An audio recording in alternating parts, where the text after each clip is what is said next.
أجمعين. اللهم صل على سيدنا محمد عبدك ونبيك ورسولك النبي الأمي وعلى آله وصحبه وسلم تسليما بقدر عظمة ذنبه الله الرحيم. أما بعد. Yang sama-sama kita hormati Ketua DPR Mushola Allah yang Hamdulillah dan segenap jajaran pengurus sholat Ketua Sari Tinur semuanya, segala puja, segala puji serta syukur kita haturkan kepada Allah Azza wa Jalla. Alhamdulillah, hingga detik ini kita masih diberikan tetapnya iman dan Islam, masih diberikan kesehatan, kenikmatan berupa rezeki dan juga umur panjang hingga saat ini, dan juga kesempatan yang Allah berikan kepada kita pada hari ini, sore ini, kita bisa melakukan kaji kita dan juga melaksanakan kewajiban kita dalam mengabdi menyembah kepada Allah, yaitu salah satunya melalui sholat waktu maghrib yang telah kita laksanakan berjamaah. Lalu sama-sama kita laksanakan kewajiban kita dalam ini, kita sama-sama belajar dan kita laksanakan di musola ini dalam setiap minggu, setiap malam Sabtu. Alhamdulillah berjalan dan mudah-mudahan kita semua diberikan keistiqomahan. Salawat dari salam kita kepada yang mulia junjungan alam Nabi Muhammad sallallahu alaihi wasallam beserta keluarganya, sahabat dan para pengikut yang hingga kita mudah-mudahan kita dihapus sebagai umatnya dan kita telah memberi syafaatul ummah yang amin ya rabbal alamin. Hadirin jamaah sekalian, sebelum kita lanjutkan pembahasan kita, kita sama-sama dengan surah Al-Fatihah. Terlebih dahulu kita jangan dulu bicara orang kita dan saudara-saudara kita semua. Billahi ta'ala al-Fatihah. Wa'udhu billahi minasyaitonir rajim. Bismillahirrahmanirrahim. Alhamdulillahi rabbil alamin. Arrahmanir rahim. Maliki yaumiddin. Iyyaka na'budu wa iyyaka nasta'in. Ihdinas mustaqim. Shiratal ladzina an'amta 'alaihim ghairil maghdubi 'alaihim waladdallin.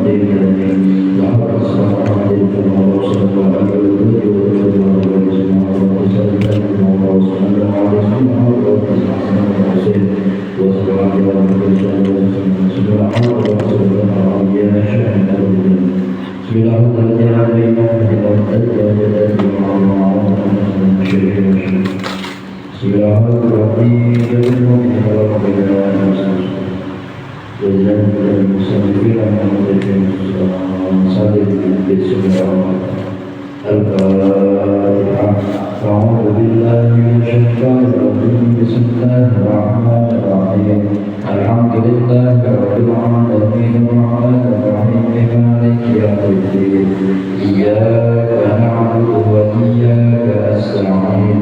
Ihdinas siratal mustaqim.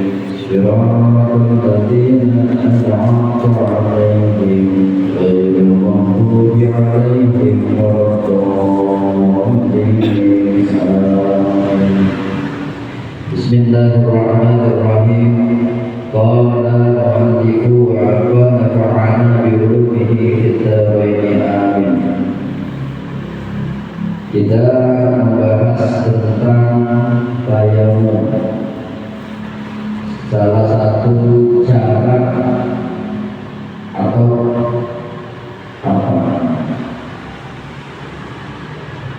yang menjadikannya diperbolehkan orang untuk mengerjakan sholat dengan beberapa hal. Salah satu sebelumnya yaitu dengan cara wudhu, yang ini dengan cara tayamum. Jadi ini untuk menguat bahwasanya tidak ada alasan untuk seseorang meninggalkan sholat. karena pentingnya amaliyah sholat. Makanya sholat itu nggak bisa berdiri, boleh duduk, duduk nggak bisa, boleh berbaring, ya. Boleh dengan isyarat nggak bisa juga kita sholat di bareng-bareng. Terus pada alasan kita nggak bisa wudhu, nggak punya air, nggak ada air, tapi bisa saya sakit, saya dicancam diinfus, wudhu nggak bisa. Emang juga ada sesuatu luka yang nggak boleh kena air.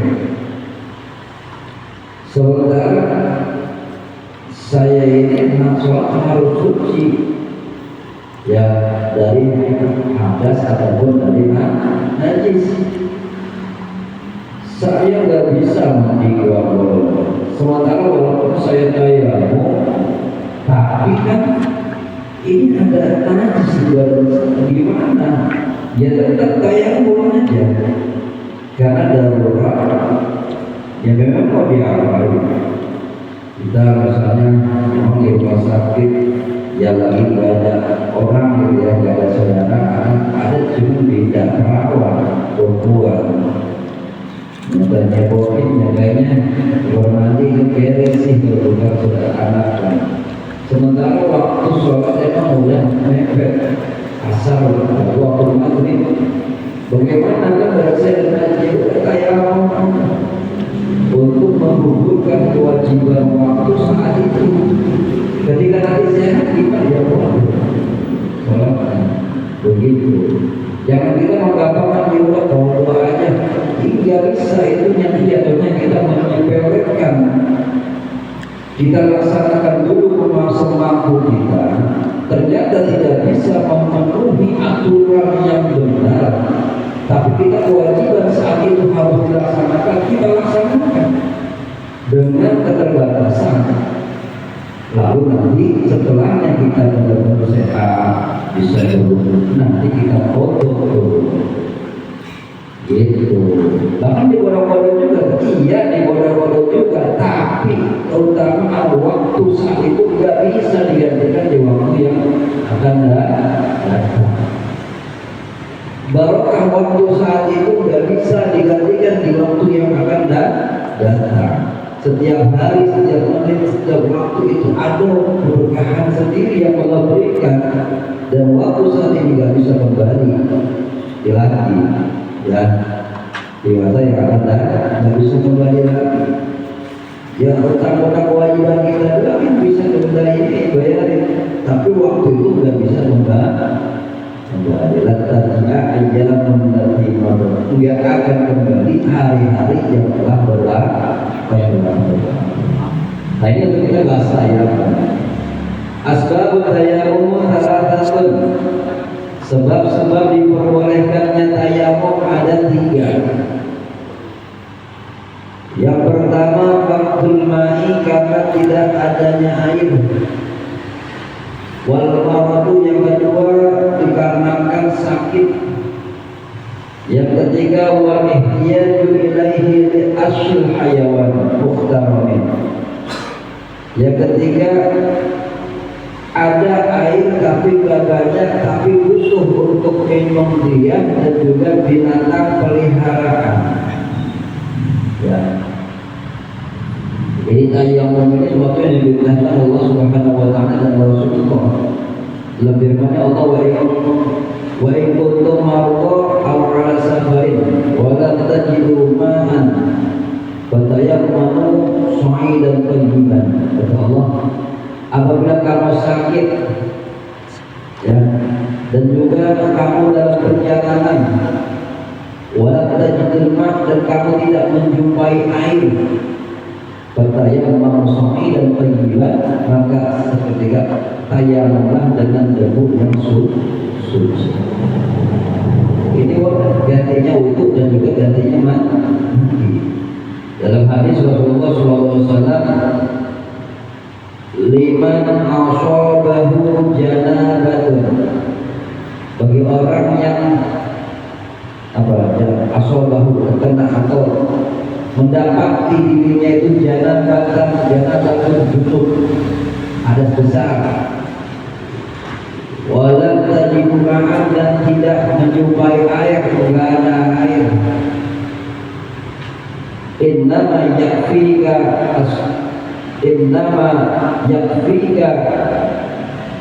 as-sa'idu, maka cukup bagi kamu bertayamum dengan debu yang suci.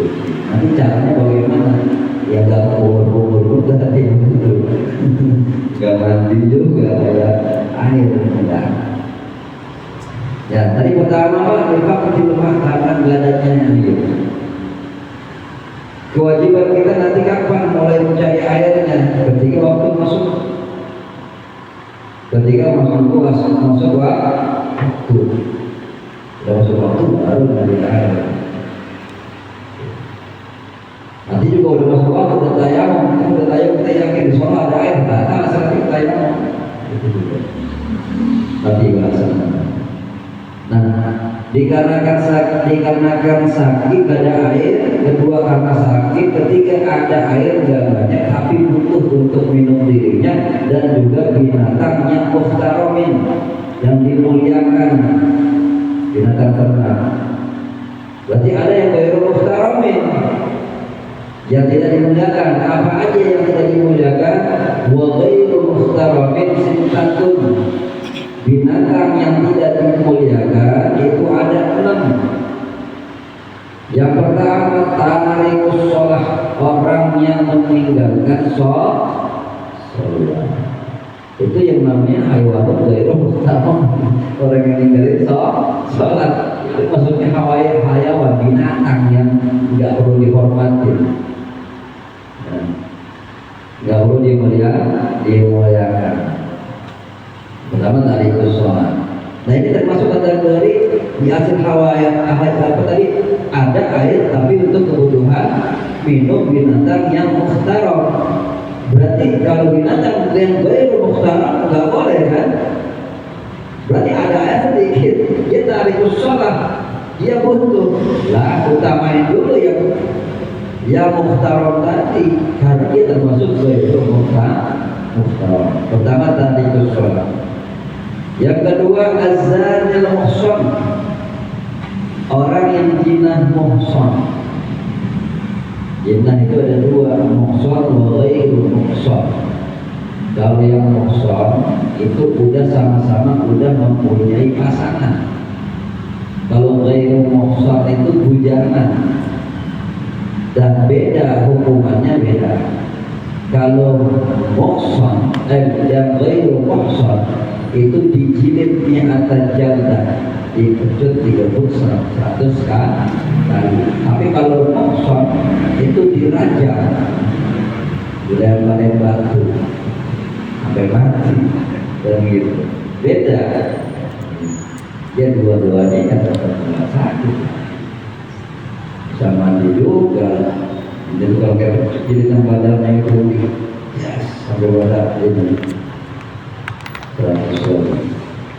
Jadi jinah juga ada muhsan atau ghairu muhsan. Wal murtadu, dan murtad, orang yang murtad ini termasuk yang ghairu muhtaram. Wal kafirul harbi, dan kafir harbi.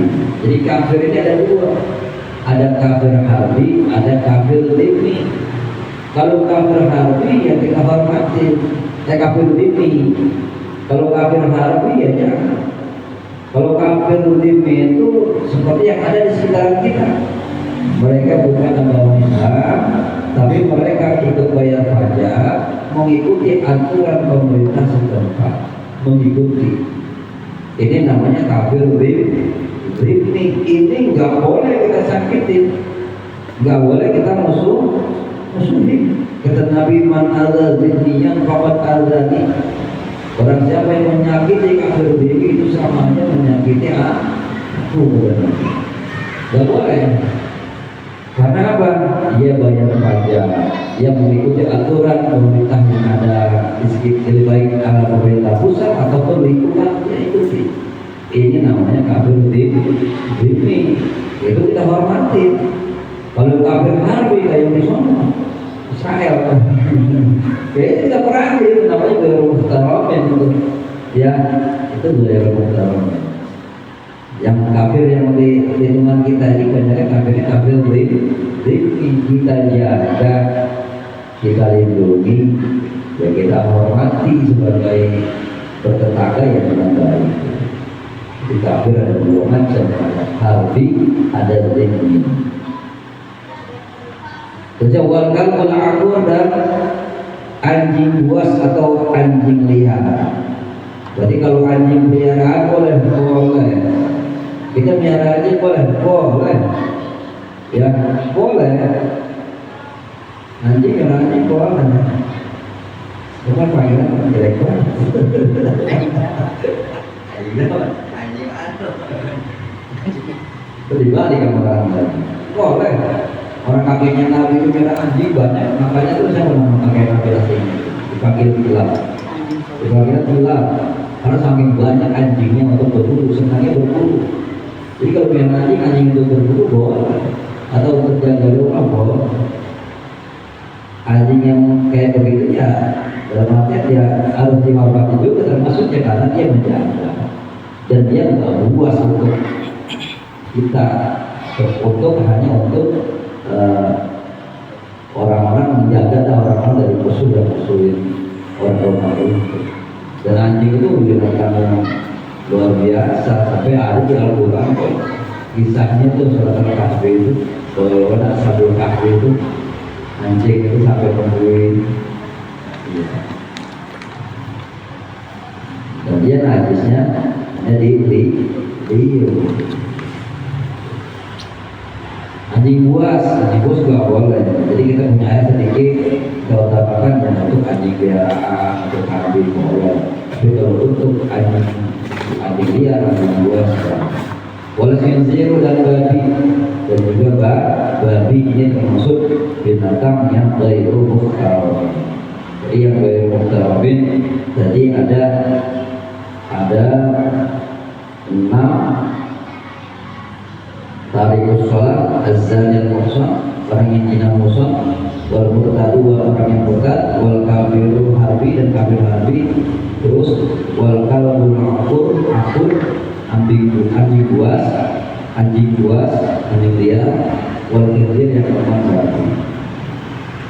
Nah, selanjutnya syurutut tayammum, adapun syurutut tayammum, adapun syaratnya tayammum itu asyaratun ada 10. Syaratnya ayyakuna biturabin, dan hendaknya tayammum itu dengan debu yang halus. Debunya juga wa ayyakuna turabun tahira, dan adanya debu tersebut hendaknya suci, ya. Jangan debu sembarangan, debu harus suci. Syaratnya tayammum pertama dengan debu, yang kedua adanya debu itu harus suci. Wa alla yakuna musta'milan, dan debu itu hendaknya jangan yang musta'mal, yang sudah dipakai. Jadi ngambil dari sini pakai pindah, jangan di tempat tadi lagi, pindah.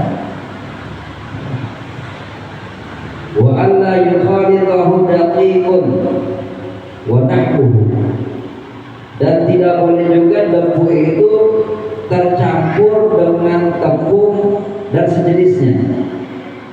Sejenisnya tepung, pokoknya halus-halus semen, ya. Abunya yang tidak masukkan, bukan poliester. Ya, jadi nggak boleh, harus boleh tanah yang berdebu, jangan campur sagu, terigu atau yang lainnya.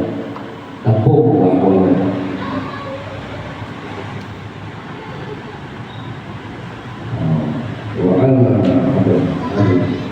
Wa yukhalidahu daqiqan wa nahwu wa ay yaghsilahu wa ay yamsaha wajhahu wa ay yaghsilahu, dan dia mengqasdunya.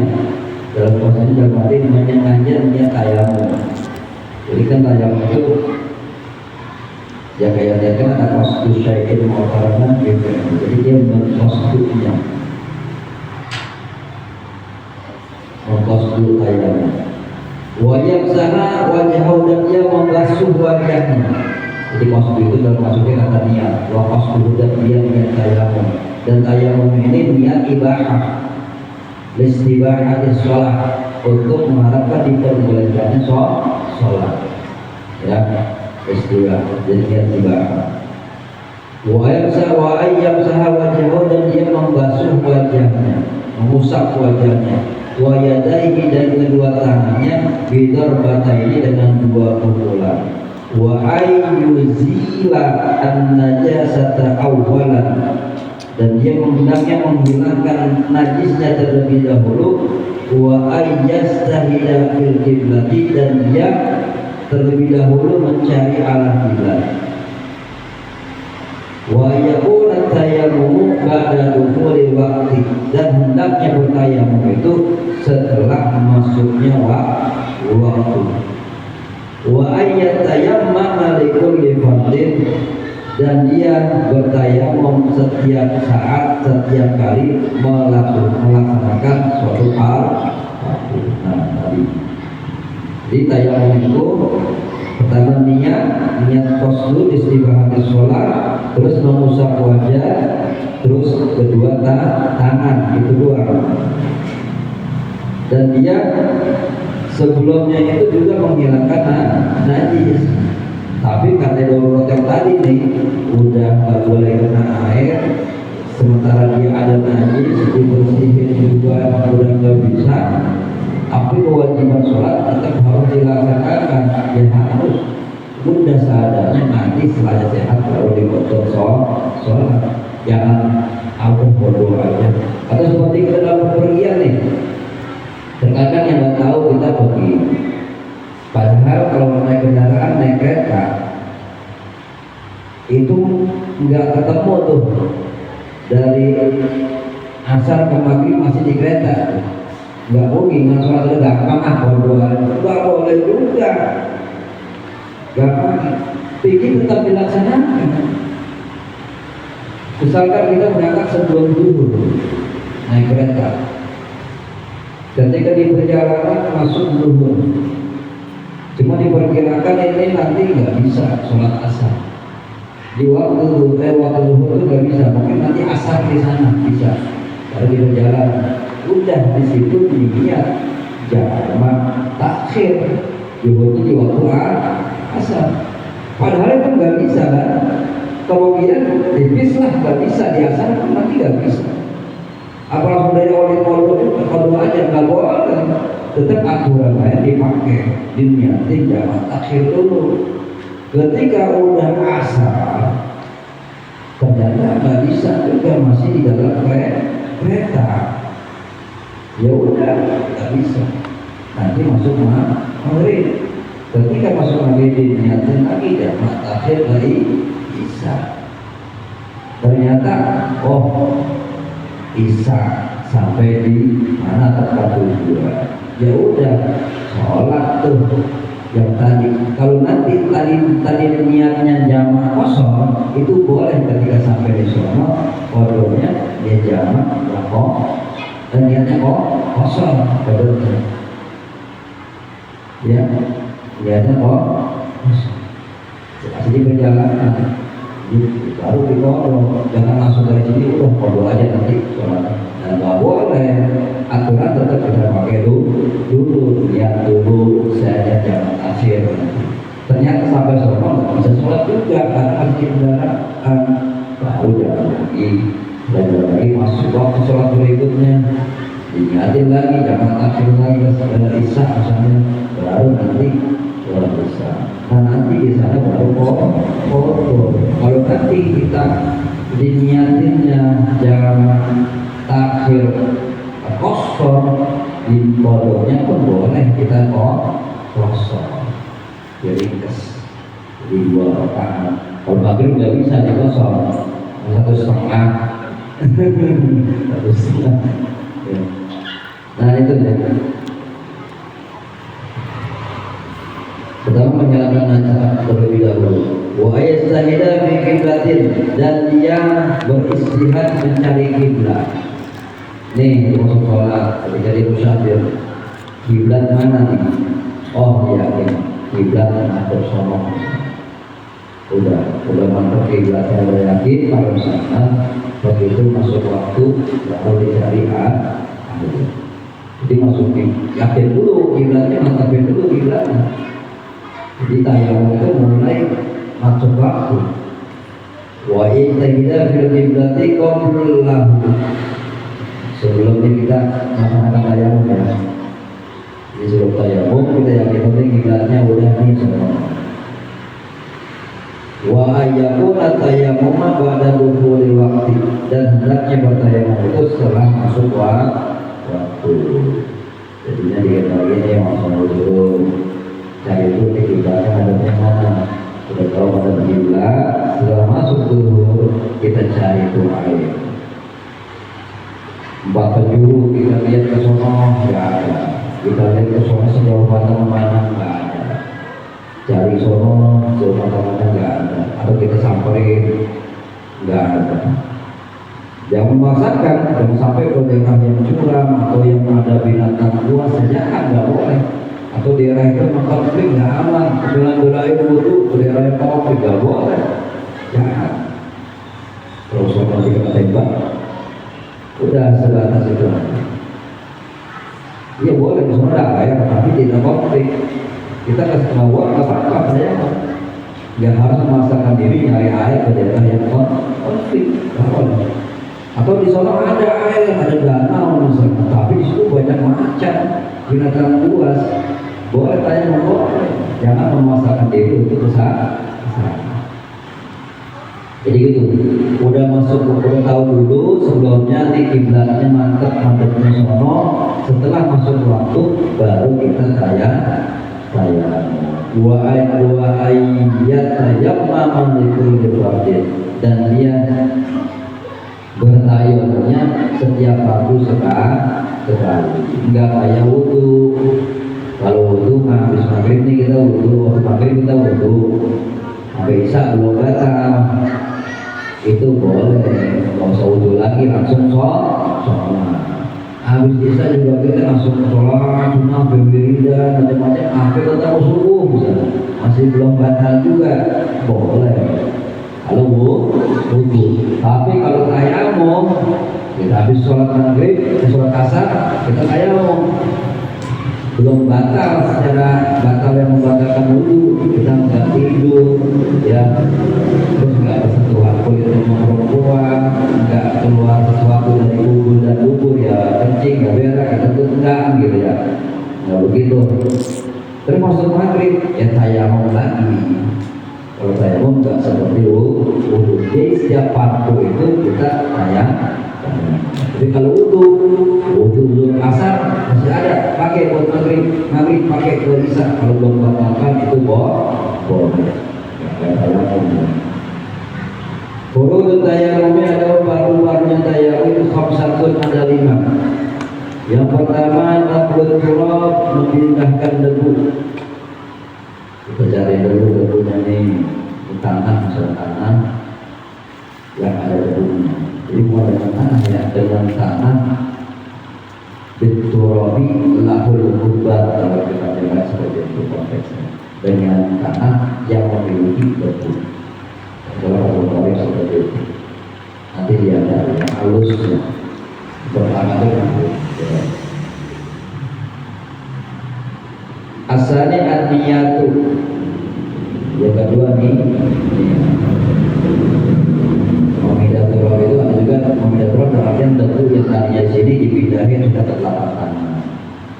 Ya, dari tanah yang debunya, memidaturab itu dipindahin dari debu yang ada di dinding, udah ada di telapak tangan.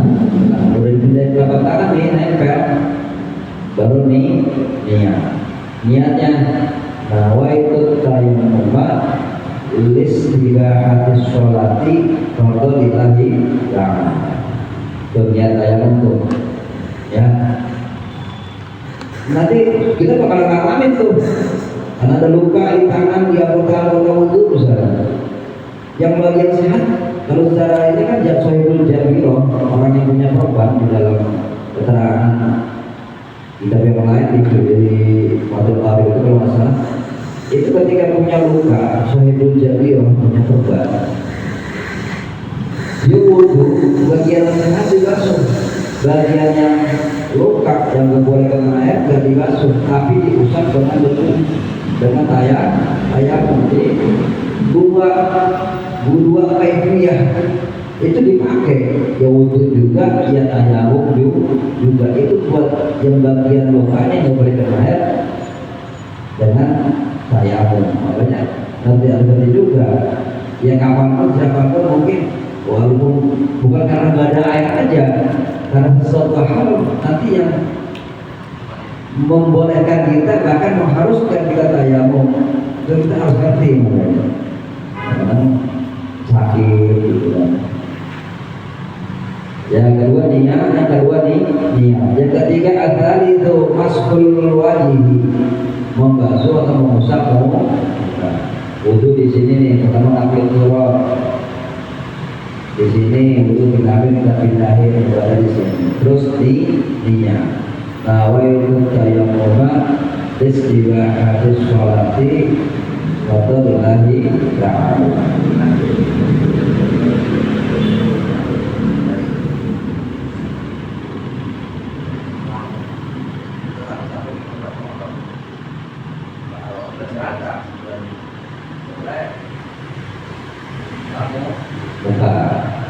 Yang kedua, wa mashul yadaini. Yang keempat, wa mashul yadaini, membasuh kedua tangan.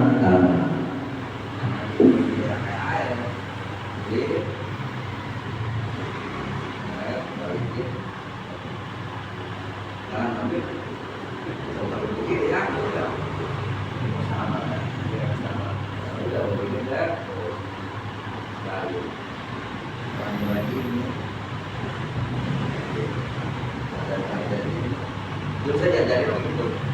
Ini dan kita bergerak di sini kan. Kita orang ini bagian sini. Kita bergerak itu bagian belakang dan dulu itu. Bagian kanan. Itu dia. Ini kita dulu belakang ya. Oh, kita balik. Kemudian itu. Banyak bergerak.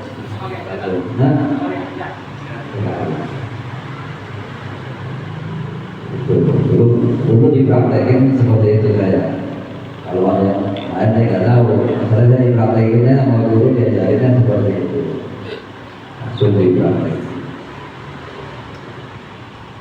Yang keempat tadi masul wajah ini, kita berkapa ini sampai siku sini ya, seperti itu sampai siku. Wal khamisu at-tartibu bainal mashataini. Tertib antara dua basuhan. Nah, mubtilatun tayamum, apa yang membatalkan tayamum? Salah satu ada tiga. Ma'abtalal wudu'i, perkara yang membatalkan wudu. Seperti apa membatalkan wudu tadi? Tidur yang enggak menetapi posisi tidurnya begini, duduk. Kalau sendera udah pasti batal, wudu itu sendera tidur pasti batal karena kebuka. Tapi kalau tidur duduk ini nggak bergerak, tempat pantatnya ini nggak kebuka, nggak keangkat, itu nggak batal, ya. Karena apa? Mata ini ada kaitannya dengan ini saraf pantat. Wika usah. Jadi ada tali saraf yang ada di sini. Ketika mata merem, pantat itu terbuka. Makanya batal. Makanya kalau tidurnya itu, kalau tidur lagi mata membuka, itu tidurnya begini, jangan senderan. Ya begini digantung. Jangan sampai kebuka. Ketika miring kebuka, apa tidur begini? Aslikan tidur begini itu udah batal pasti wudunya. Terusnya ayat membatalkan wudu. Ya. Soalnya tadi ada yang membatalkan apa? Ya, membatalkan wudu. Juga membatalkan tayamum. Ada tiga, maaf wudu, perkara yang membatalkan wudu. Waridatu dan murtad. Wat tawahumul ma'i, dan dia mengira adanya air. Iya tayammama li faqdi, apabila dia tayamum karena enggak ada air.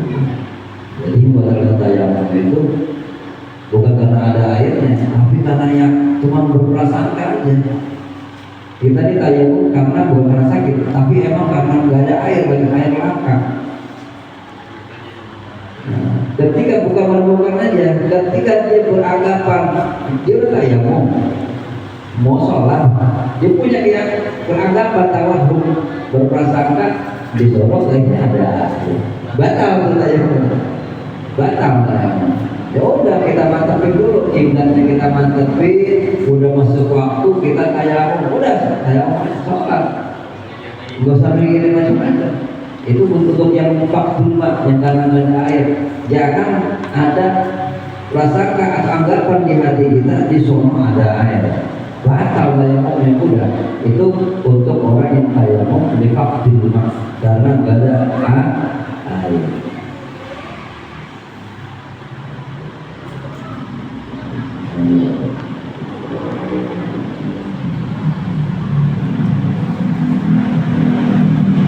Udah, ini bahasa tayamum. Ada yang nanya? Ya. Yang berani makan. Jangan makan. Jadi dia kan dari yang di ada bahwasanya salah satu cara kita untuk ayam adalah kita masakkan dulu 3 menit. Nah kan kita posisi lagi di mobil bisa mobil kan kita juga dan abad kita juga masih di posisi dulu, kita nggak bisa di posisi yang mana. Apalagi kalau mobilnya kayak mobil pribadi gitu kan. Kalau kayak ini masih luas kita bisa itu apakah mantap arah pribadi itu masih berlaku yang berubah tadi kita mau kita sama kayak kita mau kita jamaah terakhir nih di Bogor doa asal lewat maghrib lewat maghrib oke kayak saya gitu saja. Tapi untuk Bogor sama asalnya apakah masih berlaku kita jamaah di pada saat itu apakah udah kodo aja Tadi masalah Alhamdulillah. Jadi Alhamdulillah itu sebenarnya kemantapan kita ya, tapi dalam diri kita kalau kita di kapal di kendaraan di kapal kita memang nggak tahu atau di kendaraan kita nggak tahu di mana nih posisinya. Ya udah saat itu kita awal takbiratul ihram itu kita mantapkan itu kiblat kita. Adapun nanti mobil di mana sama itu dari masalah. Itu yang penting awal takbiratul ihram. Makanya kan makanya niat itu dimasukkan lafaz mustaqbilal kiblat gitu. Karena syarat itu harus menghadap kiblat. Ketika itu kita udah yakin mau buat dari takbiratul ihram kita mantap kiblat ada sholat. Ternyata pas lagi sholat udah jalan 1 rakaat gitu. Kalau memang kita di kapal laut misalnya yang kita bisa geser, jadi kita geser karena kita pun boleh bergeser karena kita boleh gitu. Cuma kalau sendiri kalau di bareng-bareng bergeser soalnya meninggal nanti kita sholat ada padu gitu. Iya, jadi masalah. Terus tadi masalah jamaah dan kita nggak bisa, kita udah niat jamak takhir kosong ya, udah niatnya jamak takhir kosong ternyata nggak bisa kita laksanakan. Akhirnya ketika masuk waktu isya kita sampai di tujuan.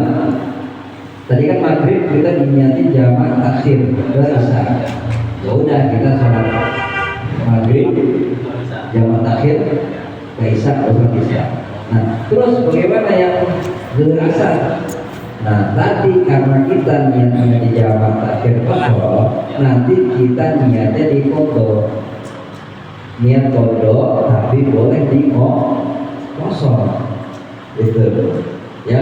Jadi kalau mengkodok sholat yang dalam perjalanan yang tadinya kosong, ketika mengkodoknya kita waktu di rumah itu boleh niat kosong. Tapi kalau kita tadi punya kodok sholat kondisi kita di rumah, bukan dalam perjalanan. Ketika kita kodoknya di perjalanan, itu nggak boleh niat kosong, harus penuh. Tapi ketika kita kodoknya di perjalanan, kita niatnya kosong. Ketika kodok di rumah, itu boleh minta kosong. Tapi ketika kita menjalankan sholat dalam keadaan mustautin di rumah yang mana-mana, terus kita kodoknya di dalam safar dalam perjalanan, itu nggak boleh diniatin kosong. Itu harus full. Tapi kali menjalankan sholat di perjalanan, kodok sholat di perjalanan, niatnya kosong.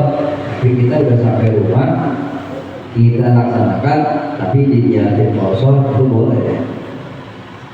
Gitu. Ya. Ya, alhamdulillah, mudah-mudahan ada manfaatnya buat saya pribadi maupun jamaah sekalian. Saya ucapkan mohon maaf atas segala kekurangan.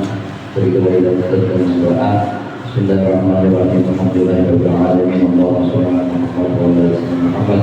Allahumma qina dzunubana wa liwalidina wa liman aqsana tasawwurina wa syahidina wa liman syahidina wa liman tadilladina wa liman anjina wa jami'il mu'minina wal mu'minat wa muslimina wa muslimat ahya'i minhum amwat. Allahumma arzuqna rahmatan nabiyyin wa hifdzal mursalin wa rahmatan malaikatil muqarrabin bi rahmatika ya arhamar rahimin. Allahumma inna na'udzubika min 'ilmin la yanfa'u wa qalbin la yakhsha wa 'amalin la yurfa wa du'a'in la yusma. Rabbana hab lana min azwajina wa dhurriyyatina qurrata a'yun waj'alna Rabbana atina fid dunya hasanah wa fil akhirati hasanah wa qina adzabannar. Wa sallallahu Muhammadin wa sallallahu alaihi wasallam. Alhamdulillahi rabbil alamin. Dari saya, assalamualaikum warahmatullahi wabarakatuh.